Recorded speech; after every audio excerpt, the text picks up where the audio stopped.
Go back up. Boy, I tell you this software.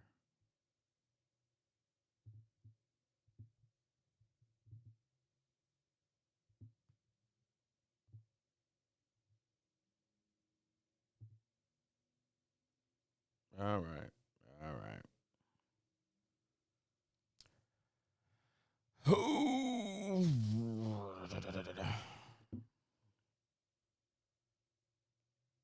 Mm, Give it up for Ecam, everybody.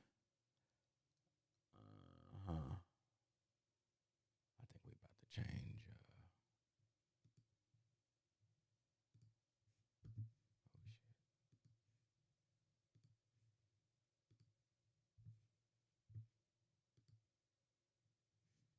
Anyway, good morning, everybody. Good morning, dogs, cats, mice, and as I always like to say, uh, that mean chihuahua that eat table food. What's up, everybody? Good morning and welcome to the Jamil Harley Morning Show.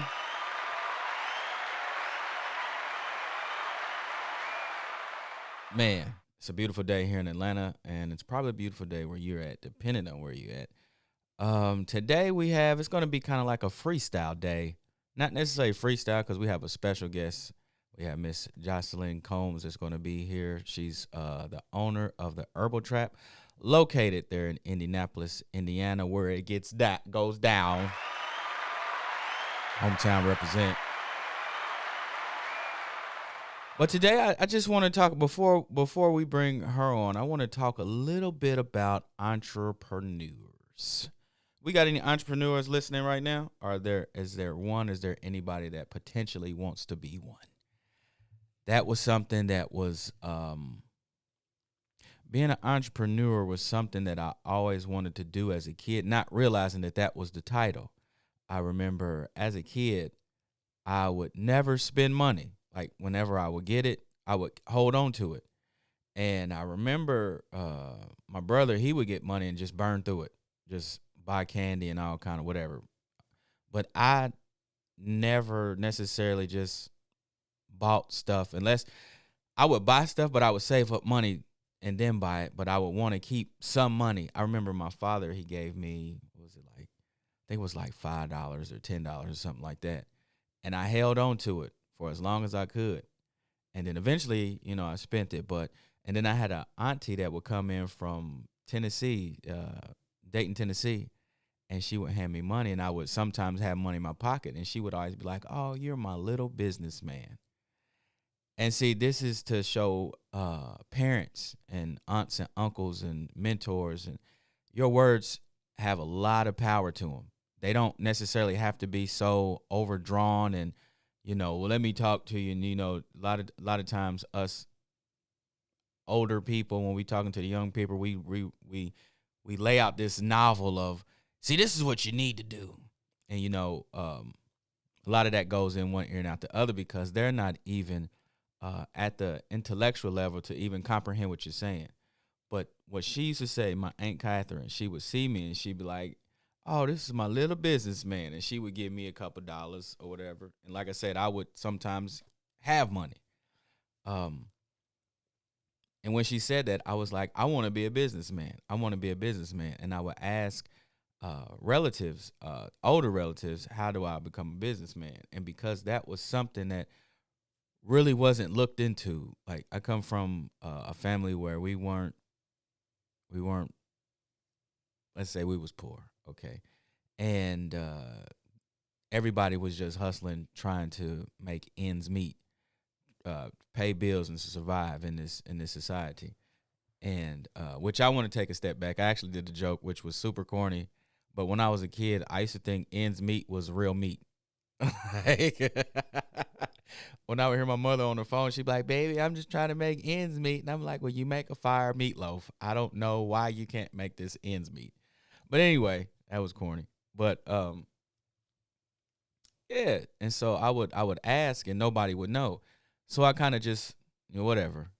But it stayed in the back of my mind. So I was my first job, I was a lawn care guy, a lawn care tech. and I think I was probably like 12, 13 or something like that. We would go and cut grass, and I remember Mr. Gowdy, uh, wonderful brother, lived across the street, and he would pay me like, I think it was like $10 to cut his grass, maybe 5, something like that. And once I was like, man, I can make money, and I don't have to keep asking people for money. I can just go out and make it. Then the second job, I was a paper boy. Needless to say, that job didn't last long because for whatever reason, I don't know if it was just the hard times or just negligence, but people couldn't afford $2 newspapers. And so I was like, yeah, this is not the move. And back when I was a kid, I was an artist, so I would always draw, and I would have these big, lofty dreams of one day I'm going to be an artist. I'm going to be a painter and a sketch artist, and I'm going to da-da-da. But back then, that wasn't popping. That wasn't popping for us. Now, luckily or gratefully, I see a lot of us flourishing in the art business, so that's good. You see the change, the sacrifices that were made for people to make money off their art instead of other people making money off their art. So as I went through life, I still, like Aunt Catherine had embedded, you're a businessman, and I've always wanted to be a businessman. And so throughout the time period of stand-up comedy, I realized that the entertainment journey is super expensive until you get to the point where your resources really aren't scarce. You always need a photo shoot. You would always need some type of reel for your portfolio to send out to say, hey, I'm capable of doing X, Y, Z. Look at this example. And so you saw him on the show a couple weeks back, my good friend Alex Gardner. He started doing photography and videography, and he was good at the videography stuff. I remember the first photo shoot. I was like, I don't know about this one. But he got good after that, and he was my photographer for, I think, 2 or 3 shoots. But photography and video, that is expensive. A lot of people want it for free. You can't have it for free because of the weight that it holds. Your marketing material is that piece that goes to people that don't know your work, that don't know you, and say, here, this is what I'm worth.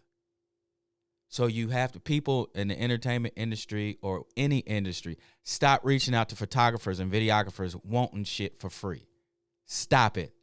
It's too much work. It costs too much money to do it.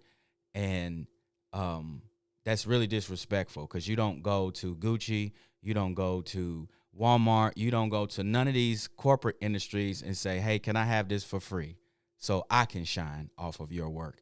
But anyway, so I was like, man, this is really expensive. And I was like, and sometimes you'll get some work and you'll be like, man, I could have did better. But I'm going to have to pay another fee to do it over again. So I was like, you know what? I'm just going to invest in a camera. And I got my first camera was $400. It was brand new. It was a point and shoot Canon, which I shouldn't have got that, but I had gotten a bonus at my job. So I was like, let me go buy this camera. So then somebody turned me on to the Sony line, the Sony Alpha line. And I was like, forget it. I'm going to sell this $400 camera and I'm going to buy this $200 camera. And I just started to learn about camera work, videography, photography. And if you're a student of anything, you're always learning. And even today, I'm still learning. So anyway, I got to the point where I got good and people was like, hey, can I get I need a photo shoot. I need some headshots, or I need some reel, or I need something for my portfolio. And I'd be like, yeah, and I wouldn't charge, but a lot of times at first I wasn't charging anything because I was just wanting to practice. And then I was like, all right, give me $50. Then it was like, all right, give me $150. And then I turned around and looked, I was like, man, I could start a business. So then I had that right there. And then I was like, you know what? I want to be a businessman like Aunt Catherine told me I was. In my mind, I was thinking being an entrepreneur businessman, it was so out of the galaxy, like I couldn't achieve it. And then I learned how simple it was to start a business. These elements in society, these illusions, smoke screens, they create certain mental obstacles so that you don't even knock at the door, let alone try to open it. In your mind, you're like, oh man, I can't do that. Oh, that's Nike. Oh, I can't do that. Oh, they're too big. I can't do that. But then you go and knock on the door and the door just, and you look around and you be like, oh, I can do that. I can do that. And so I created an LLC. I was so geeked. I was like, I got an LLC. I didn't do much with it at first. And then that dissolved. And then I created another one. And then although you go through sometimes traumatic experiences dealing with clients, you go through some heavenly experiences dealing with clients. And even through some of the hellacious times that you experience in that pursuit, you learn so much. You be like, okay, this is what I'm not going to do next time.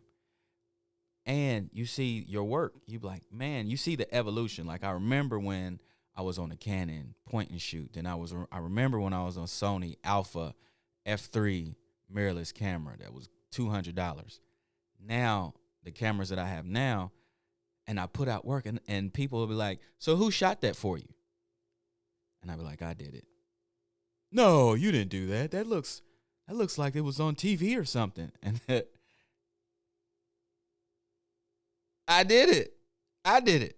And it's like, even though I'm working for myself, I'm my first client, you just kind of amazed at the work you're doing. It makes you want to keep pushing forward. And then it makes you think about the future. Like, how can I grow this and be more of this?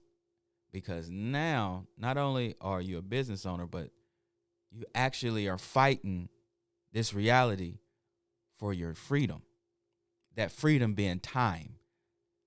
Time is the most precious and the most valuable resource on this planet that nobody or nothing can replenish. The more you have access to that, the more free you become. And so to do that and to see your works and to see how it helps benefit the people that buy into your works, it's not only financially it's freeing, even though you have to really fight for each dollar a lot of times. It's really something that's uplifting at times. It just feels good for that to be a baby, something that you created, something that you can share with the world. So if anybody's listening who wants to be an entrepreneur, I would tell you to make sure you look into that. If you need any help, any information, I'm always welcome to give information.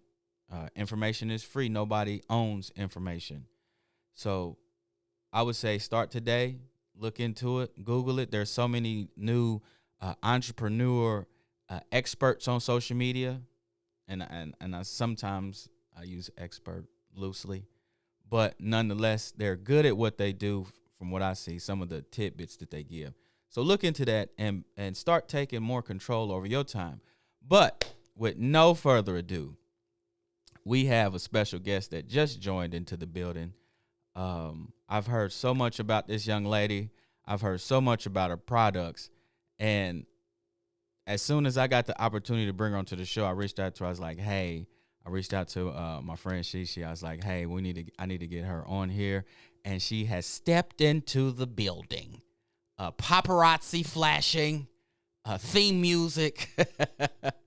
And, I forgot. I need to go get, I'm going to bring her on, and then I need to go get my product that I have from the Herbal Trap. Ladies and gentlemen, the one, the only, Miss Jocellyn Combs. Hey, how you doing? Good morning. How are you? I'm doing great. I was when I was thinking about this interview, I went and I was looking at the website and just, going off the stories that I've heard about your business.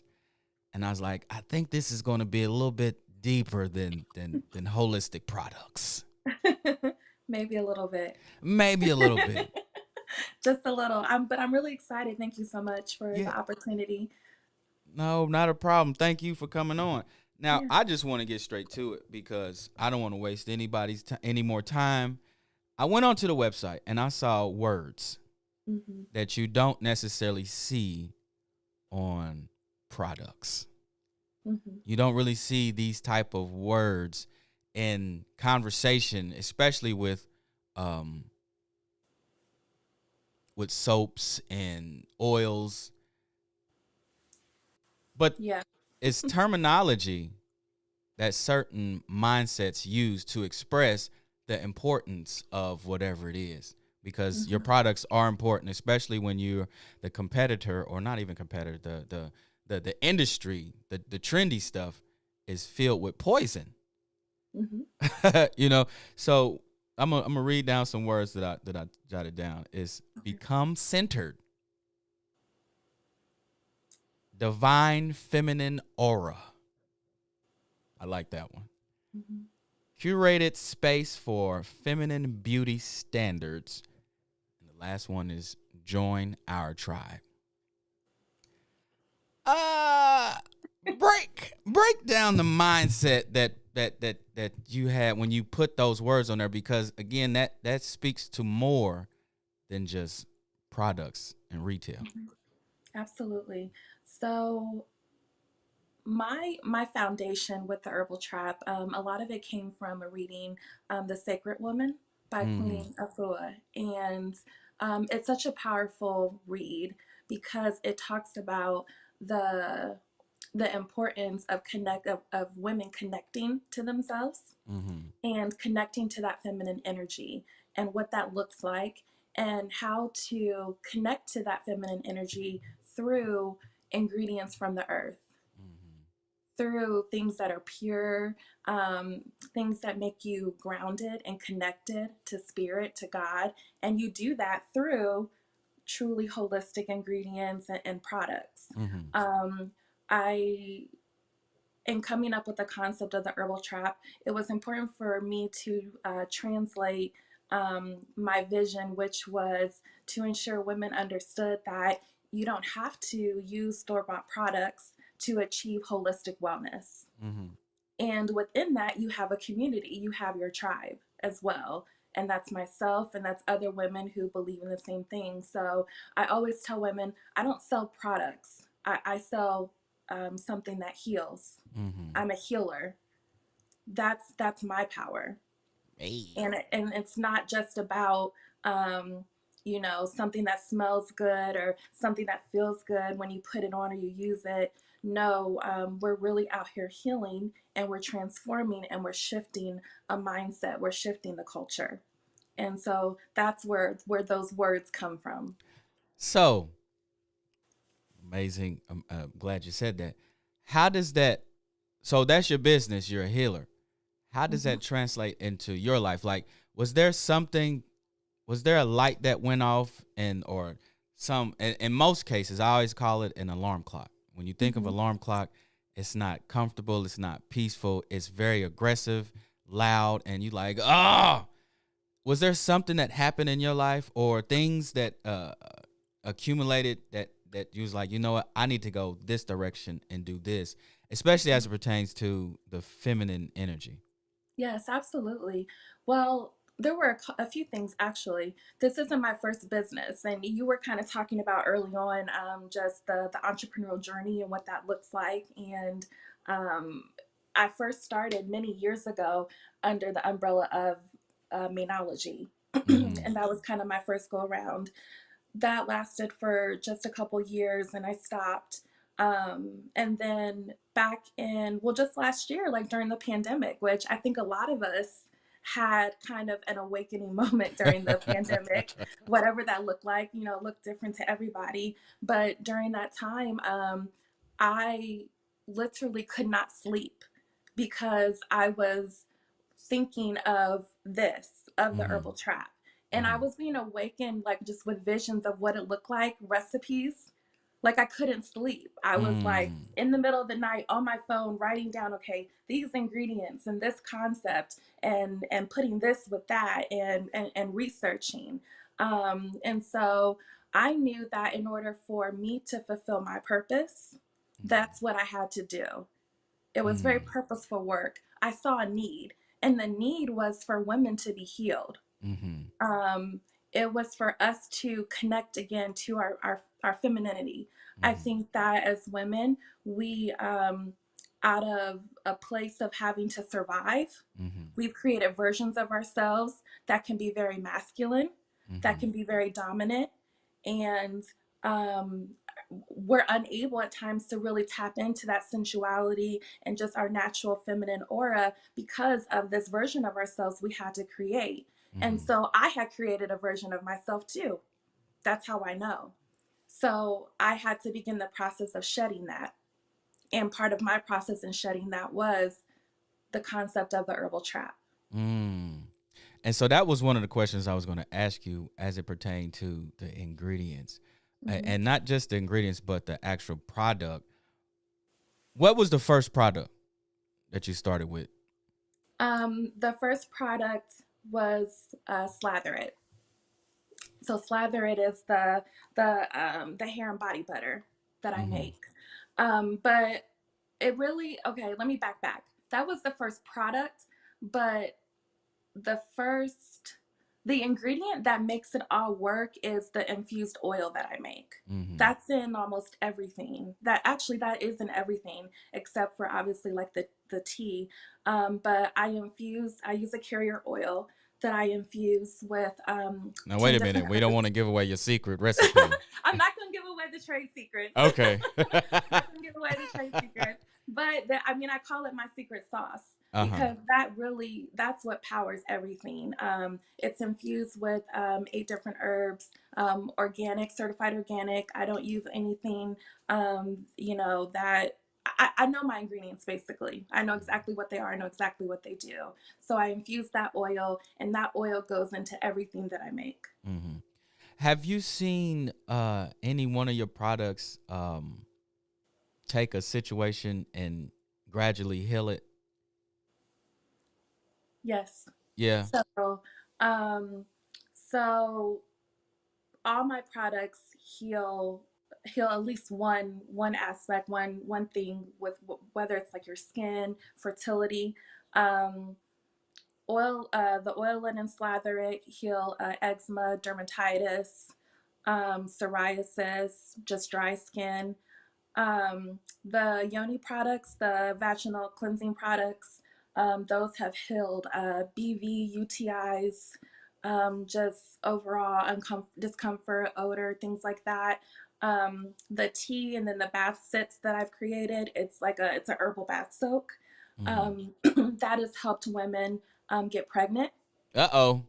heal miscarriages. Yes, I actually last late last or kind of early fall, I had a customer who she had suffered a miscarriage.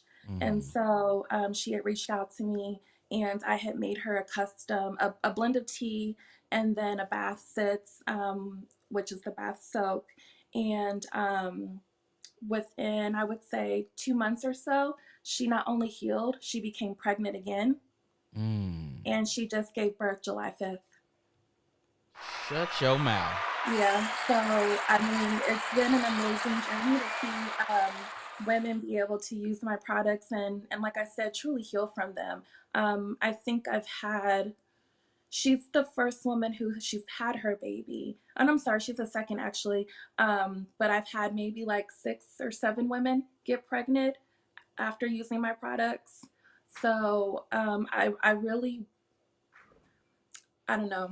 I'm about to get emotional because it's so Yeah. powerful, um, and humbling that God has used me the way that He has. But I know that it comes from being obedient to that calling Mm-hmm. and embracing the journey and embracing the process, the pruning process He has put me through to get to this point. So what you're telling me is that once your products go into the store, they're gonna have to be behind the back of the. They're gonna have to have a key to it. People gonna be Right. walking around here getting pregnant off your stuff. With the disclaimer. What did this? If you use this, you might have twins. Yes, you might. Well, and part of it is confidence too. When we talk about private cleansing products for both men and women, it's a taboo topic, really. Yeah. It's even with amongst couples, with your partner. Um, and a lot of women, I mean, you'd be surprised the women who contact me and just simply say, your product helped me become more confident. I Mm. feel like I can have spontaneous sex with my partner. I Hey. feel I feel like my partner can, do perform oral sex on me because I'm confident about, my wellness and my smell and how I feel. I mean, that's so powerful. And I feel like what's happening is that Black families, Black couples are having these conversations. They're healing, aspects of themselves. They're healing their sacral chakra, and they're just transforming and they're shifting. And truly, like, that is the goal. It's all business owners, yes, they want to make money, Mm-hmm. right? But the goal should also be to shift the culture. Mm-hmm. Like, that's what we want to ultimately do in Black business. Yeah. One of the main thing that how I translate that is the impact. I Hmm. always want to make an impact with everything and anything I do. There's this book that I read. It's called Contagious: Why Things Catch On, and that book showed me that um, you don't want to appease to everybody. Everybody's Hmm. not your audience, but whoever your audience is, you want to directly reach out to connect with them, and not just connect with them, but like, hey, I got these socks for sale. I got these, that I got off of Alibaba, and support me. No, you want to have a product that's really going to be impactful, even if it is Hmm. a pair of socks. But Hmm. how will those socks be impactful into that person's life that makes them not only purchase it but keep coming back? Yes. Um, I want first, before I finish, I got people, a lot of my people there, they're chiming in and saying stuff, and I just turned the feed broke down, and I started back up and forgot to make it public. But good morning, everybody. My mama, Shishi, Lanice, thank y'all for joining in. Um, so Shishi comes, she says, I've experienced the healing from her products. She is definitely a healer. Okay. So Thank you, bro. yeah, sound like we need to package some of that up and sell it in nickels and dimes. No. So one thing, I was, of course, typical guy. I was ignorant of a lot of women's products and stuff. Mhm. But when I heard about the Yoni bar, of course, I was childish. The inner comedian me came out, and I was like, they get a Yoni bar too? Because here's the thing, women get a lot of stuff that Yeah. men don't get, and I guess we just like, I don't care. But when I was like, how they get Victoria's Secrets, when we gonna get Jamal's Truths or something? But when I found that y'all had a soap, I was like, okay. I've dated women in the day that might have struggled with their pH, Hmm. and so that soap, why isn't more products like that? Which I know the answer, but I just want to Hmm. ask it just for the purpose of the people. Why Hmm. aren't more products like that out there on the shelves? Oh, there's so many layers. You know, number one, it I feel like a lot of it comes down to the mindset of manufacturers. They're in it truly to make money. And the way you make money is by making the cheapest product possible and marking it up. Mm-hmm. So they're using synthetic ingredients that I mean, cost pennies to Mm-hmm. put together in a bottle. Mm-hmm. And they're, putting a little fragrance on it, Mm-hmm. and they're calling it a soap. And most of it is front loaded with water and with synthetic preservatives. Mm-hmm. So you're literally putting chemical onto yourself Mm-hmm. and calling it a cleanser, calling it a soap. And what makes a soap are the synthetic soap ingredients that are in it. And I kid you not, every single one of these products, whether it's body soap, whether it's vaginal soap, we'll talk about vaginal soap, that's what we're talking about. It has a derivative of formaldehyde Ooh, that is used to preserve. What is formaldehyde used for? Embalm bodies. dead people. So Yeah. there is a form of that, not a deadly form, but there is a toxic form of that in vaginal cleansing products. And some of them have multiple forms of it on top of the synthetic preservatives. So manufacturers make this because it's cheap and they sell it in a bottle for $6, $7, $8, $9 or whatever. That's what sells, that's what makes money. We as consumers are conditioned to think like it's okay. This is fine. It says it's a coochie cleaner. And Mm-hmm. so we're gonna use it. We're gonna buy it, right? Not thinking about how the ingredients can harm us. So then fast forward, you buy it and you still have odor, you have discomfort, you have a heavy period, and you feel like something's wrong with you, Mm-hmm. but really it's the soap that you're using. And more of my product isn't on the shelf because it is hard to make. It's a Mm-hmm. process. There is no synthetic preservative in it. So, it has an actual shelf life. Mm-hmm. And it's really about a mindset. Like, I had to think to myself, okay, can I use shea butter and oil to clean a coochie? That was my question. Like no, like dead ass. That was what I asked myself. Can I use shea butter and oil to clean my coochie? And so I started like stop laughing. Can I use shea butter? I mean, really, like that was really the question. Like, wow, like I know how powerful shea butter is. I know exactly what it can do. I know my herbs and how I can infuse it with oil. Can I make that into a bar? Can I Mm-hmm. sell that? And so that was the question. And I knew what the problem was. And the problem was so many women having sensitivity and things like that, because that's what I have. I'm very sensitive. My skin's super sensitive. So I Mm-hmm. said, okay, let me figure this out. And that's where the Yoni bar came from asking those questions and then putting together the solution. And then it kind of evolved from there because women wanted a liquid form of it, and then the men. I did a men's version of it too. Now, what's the So man's version called? What's that called? I have it right here because I knew you would The ask. Tony Roma? What is that? The members only. Members only. You get it? Yeah. Members. Okay. Yeah. So members only. So it is complimentary to the women's, to both the bar and the cleanser for women. The ingredients are exactly the same. The only Mm-hmm. thing that I changed was the essential oil.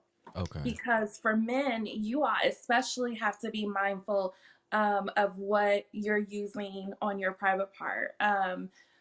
Dove, Axe, all those other soaps, those can actually contribute to throwing off a woman's pH. Yeah.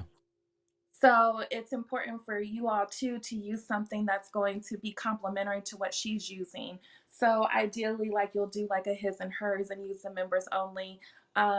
It's easy to use, it's easy to apply, it's easy to rinse off. You can take it anywhere, and it's not going to leave you smelling like flowers or anything like that. It's Mm-hmm. a very neutral kind of calming scent, and I have a lot of customers, a lot of guys who use it, and they really do love it. Mm-hmm. So I understand the process of infusing. I got a Hmm. friend that infuses stuff. Hmm. Take us down. So I often like to kind of just illustrate to some of my clients or just period when you're dealing with especially an entrepreneur who doesn't have access to all these factories where Hmm. you know it's a streamline of work but it's manually streamlined. Hmm. I think it takes like 4 hours sometimes. Does it take 4 hours? The 4 hour process to infuse the oils with the different herb once you extract it and stuff. Um, Mine's that's a a 12-hour process. yours a 12 hour process. Hmm. So that's a long process. And then when you put this product out, it's like this is a price point for a very specific reason. So how do you at what capacity can you produce with that 12-hour time frame? You got a full-time job, and you want to live a little bit. Hmm. How do you take us down the time frame of it's like, all right, it's Thursday. I have X amount of product in the warehouse or in my in storage, Hmm. and I need to build it back up. What is that process like? Ooh. Okay. So I am truly a one-woman show. Mm-hmm. I make everything, I do everything myself, and everything starts from scratch. So I don't use bases, fillers, I don't use any of those things. And I make everything fresh in small batches. That's how I ensure the potency of the product and the Mm-hmm. accuracy of it as well. So, in order to, let's just say I want to make 50 of the yoni nectars, which is the liquid form of the bar. Um, that process would start with I've got all the herbs kind of mixed together already. So the infusion process is 12 hours. Mm. But then once the infusion process is done, I have to wait an additional 10 to 12 hours just for the oil to cool down and get to a temperature where it can actually mix with the shea butter appropriately. Mm. So that's, let's just say that's one full day in itself for the oil. Okay. And then melting down the shea butter is a process because that has to be measured and that has to be melted down to an appropriate temperature in order to mix with the oil. Mm-hmm. So that process, that's a lot shorter. It takes about 2 hours to melt down and then another 2 to 3 hours to cool. Oh, sheesh.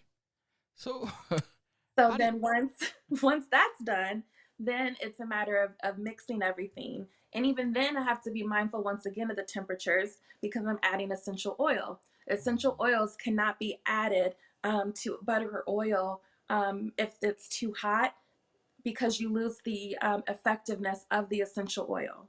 Mm-hmm. So then you mix all that together, and then it's a matter of, bottling, labeling, quality checking, that sort of thing. So to make 50, you're looking at a total, I would say 2 to 3 days. Oh, wait. 2 to 3 days. So Yep. you cooking birds in the kitchen for real? Just. Listen, it gets real. It gets real. Do you have any? What are some of so? One of the questions I wanted to ask: if you had an unlimited access to resources, hmm would you want to expand the herbal trap to maybe like maybe get some industrial help, or would you just keep that where it's at, and then would you jump to a different uh project, not project, but business that hmm that maybe you think in your mind it's like, all right, I got this going. I want to get this solidified, but then I want to go over here. Is Yeah. there an over here when it Yeah, comes to there's more resources? absolutely both. I would definitely want to get into a physical space. That's the goal as we speak. Trying to identify a space to be in to create and offer a storefront as well. Um, because, operating out of your home can be a little limiting. Mm-hmm. So definitely would want to do that. But then also, yes, in terms of expansion beyond making and selling products, um, I at one point in my life did like, business coaching and consulting and things like that. Mm-hmm. Because I do have a background also in marketing and e-commerce aside from my full-time job. I love those things too. Mm-hmm. So I would definitely like to bring that back to some capacity, but more so with young entrepreneurs, with like little girls, teen girls, um, who may be thinking about owning a business, starting a business one day, and kind of guiding them and helping them through that process. Mm. Now, it's ironic you mentioned that because that was the story that was the topic for this morning was the entrepreneurship and the desire that I had as a little child. hmm Do you find yourself in spaces where you can freely give advice to, not just give advice to the children, but actually, has there been a time when you've been able to sort of walk somebody through and like a child who was really, of course, we have such short attention spans as children, especially now with the video games and social media and hmm smart, all this TVs and all this stuff. Has there been a child that you can be like, hey, come here, let's walk through this process, and now they're selling or they have a business that's running to some capacity? No, I haven't had that opportunity yet. I haven't been positioned in, a space like that yet. I would be open though. Mm-hmm. to do something like that. I think that it's important to plant those seeds, It is. um, especially at a young age, and especially with children who look like us, Mm-hmm. and I want them to be able to see that representation. So, what So, advice would you give maybe parents that have seen some type of spark in their child? Maybe they want to sell lemonade, or maybe mhm. they want to sell makeup, or whatever the case. What advice would you have for a parent in guiding those children into entrepreneurship? Absolutely.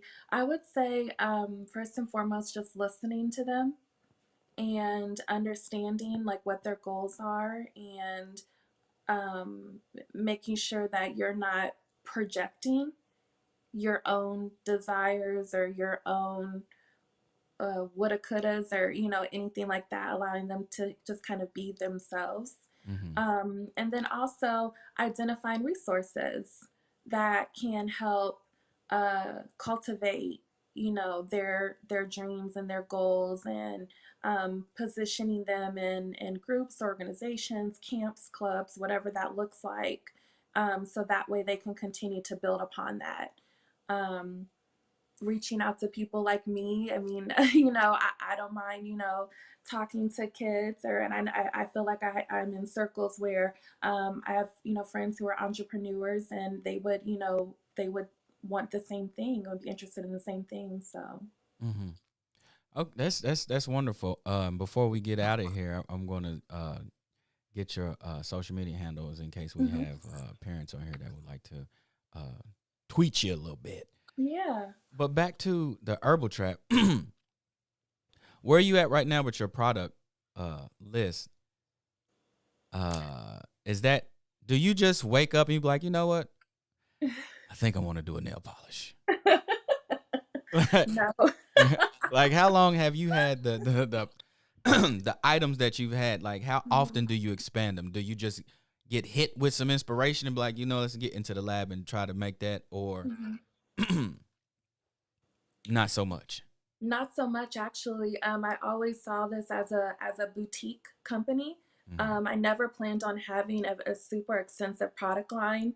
As a matter of fact, I'm only launching one more product. Um, the ones that I have, I've always known that those are the products that I was going to have. I started off with slather it, oil it, vibrate above it, and the yoni bar. So I started off with those four, and then just kind of gradually added the other ones. Just I had a strategy behind it. I knew exactly what I wanted to do. Mm-hmm. So there was that. But then I was hit kind of with one more product, as I was talking to women, and they were like expressing some of the challenges that they have with vaginal wellness. So the last product that I'm going to be launching is actually it's a 100% natural laundry pod for panties and lingerie. Mm. I would like to be in that commercial, please. Just need some organically clean panties, ladies. Come to the Herbal Trap. I have to use you as the voiceover. Yeah, that's dope. That's dope. Yeah. Do you how do you advertise yourself? How do you market and advertise yourself? Um, right now, mostly just social media, and then I do have a newsletter. I have a blog on my website as well. Um, I will say that I've been very I don't want to say I suppress my marketing, but in order for me to kind of maintain and handle everything that I'm doing right now by myself, I'm very mindful of how much I put myself out there. That probably sounds like sabotage, No, but it makes perfect sense. yeah, for right now, I have to be very strategic with how I move in order to take on everything that I'm doing on top of my career, because that's Mm-hmm. important to me as well. So my plan is that once I'm able to get into a physical space and I have more just resources to operate, fulfill, and allow for order pick, because I ship. I do order pickups too. I do all of those things. So once I'm able to kind of get that better streamlined, I plan on focusing more on working on my business and not in my business. Right, right. It makes perfectly good sense because we don't want you out here Harlem shaking on 38th and Keystone talking about, hey, what's going on? Listen. She done lost her mind. Right. I'm feeling crazy. Right. So tell us before we get out of here, what can our listeners do to help support and further the Herbal Trap in addition to, of course, purchasing the Mhm. product? What can we do to help push the bar further for the Herbal Um, Trap? Absolutely. I would say just having those conversations, um, and not only with other people, but with yourself.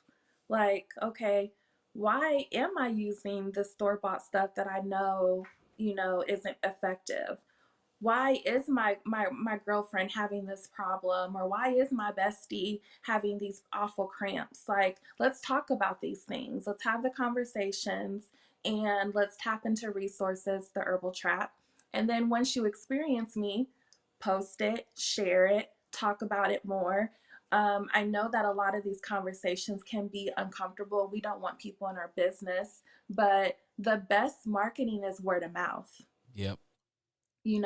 Telling your friends and family, write me a review. I love reviews. If it's something very deeply personal you don't want made public, I have a business line you can text, you can message me, that way. I mean, you guys should see my text messages sometimes. Like, I receive the most intimate thoughts and experience from women all the time. And I always share that I am a safe space. So I keep everything confidential. There's nothing anyone can share with me that I haven't heard before. I have heard it all.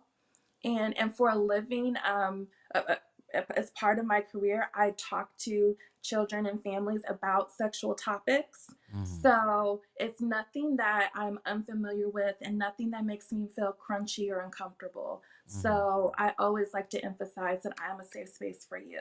So talking, sharing, and obviously buying the products.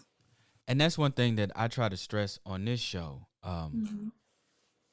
It doesn't cost anything to like a post, to Yep. reshare a post, to Mm-hmm. talk about a post, because we do it so much with foolishness. Yes. And then you have something that's actually great work that this individual created themselves, Mm-hmm. and they need each and Mm-hmm. every one of their people that say that they're friends to be like, hey, check out my friend. But there's Mm-hmm. so many of us that be like, yeah, that's dope. And then, well, let's look at World Star. Yeah. What? Yes. I I'm out here mean, trying to take over the world and help your ass, and you talk about some World Star. I mean, it requires a true mind shift. We will like and love a celebrity post and share it Right. before we will like our own friends and family. Hmm. Um, and it can be disheartening, but as an entrepreneur, like, the only person you can control is yourself. That's right. So, and controlling your energy. That's right. And the Herbal Trap has the products to help you start the process of controlling your energy. Mhm. As a man, so how many products do you have for us? I have two. Two. The beard oil, which I think And that's what you've been yeah, using. yeah. The gas, the beard gas, and then the penis wash for men. The Hey, the Johnson wash for fellas. members only, yes. But with even with the beard, with the gas, that can be used on your skin, your face, your head. It's holistic in that sense, where it can use in multiple areas. And then even with the members only, even though it is a private wash, you can actually use it under your armpits, and you can use it to cleanse your face as well. What about the whole body? I mean, you might as well keep going. Oh Lord. Instead of Everyone Axe asks me body that. spray, we go ahead and use the members only. Everyone asks me that. So, even one of the reasons I won't do a body wash is because that will require water. And so Oh, if I make a product that contains water, it has to have a synthetic preservative in it. okay. And so, which goes outside of the scope of, what my brand is. I got you. So I won't be doing a body wash. And then the same thing like with a fragrance spray. That's not so much in my scope either. Mm-hmm. So yeah. Yeah. Well, that's good. I'm glad that we had the chance to bring you onto the show. I really enjoyed the conversation, and I'm gonna go to this website as soon as we log off, and I'm gonna get me some members only, to show my support and to use something that's not so fully loaded with poison. Yeah.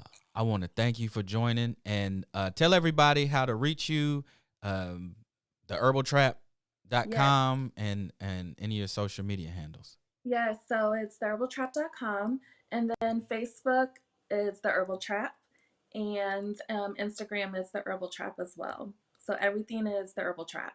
Okay, so everybody listening, go right now and join the Herbal Trap movement, and get your energies aligned.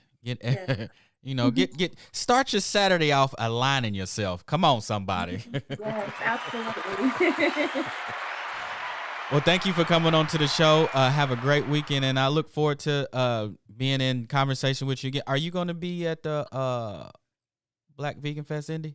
Yep, I will be there with Sean. Hey!